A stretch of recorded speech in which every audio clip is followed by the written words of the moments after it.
कछुआ और सुनहरी झील का रहस्य।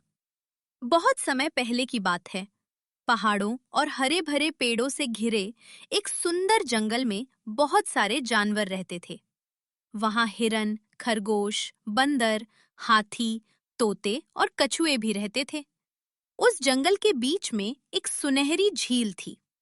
जब सूरज की किरणें झील के पानी पर पड़ती थीं, तो पानी सोने की तरह चमकने लगता था।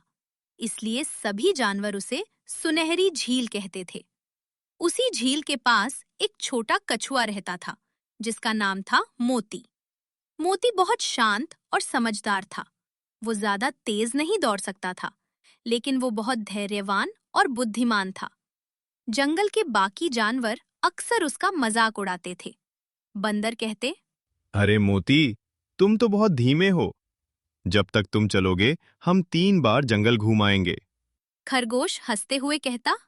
अगर जंगल में दौड़ की प्रतियोगिता हुई तो तुम तो आखिरी ही आओगे। मोती उनकी बात सुनकर दुखी तो होता था, लेकिन कभी गुस्सा नहीं करता था।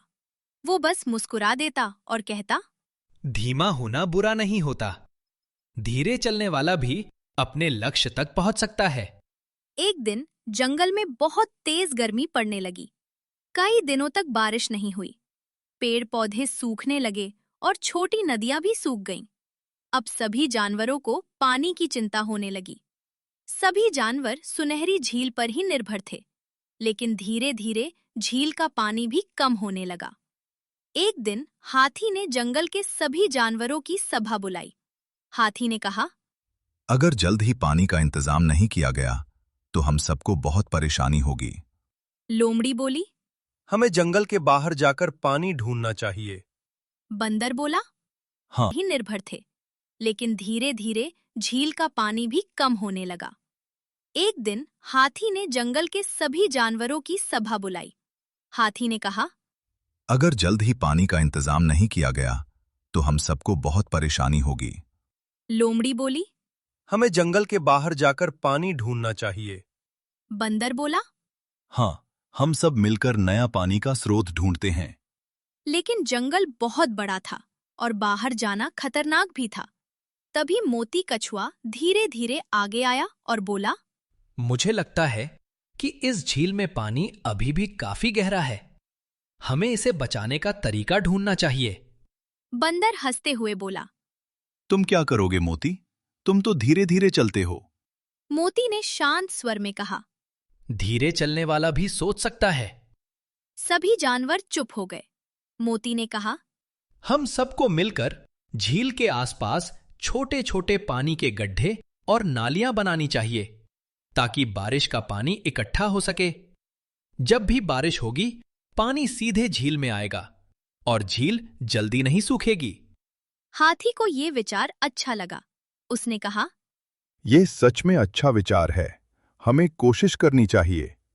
अगले ही दिन सभी जानवर काम में लग गए।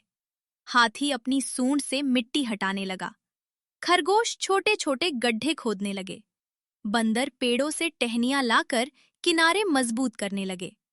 पक्षी ऊपर से देखकर बताते कि कहाँ नाली बनानी चाहिए। मोती कछुआ धीरे धीरे चलते हुए सबको सही दिशा दिखाता रहा।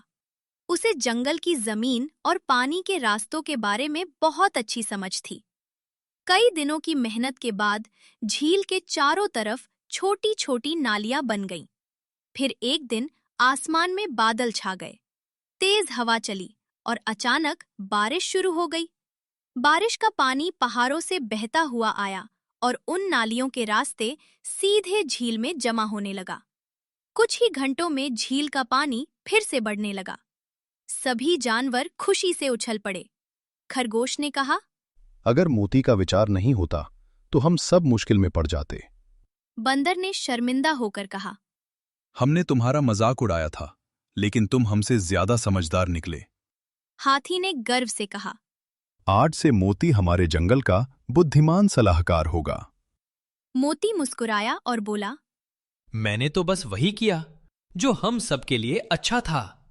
उस दिन के बाद से जंगल के सभी जानवर मोती का बहुत सम्मान करने लगे।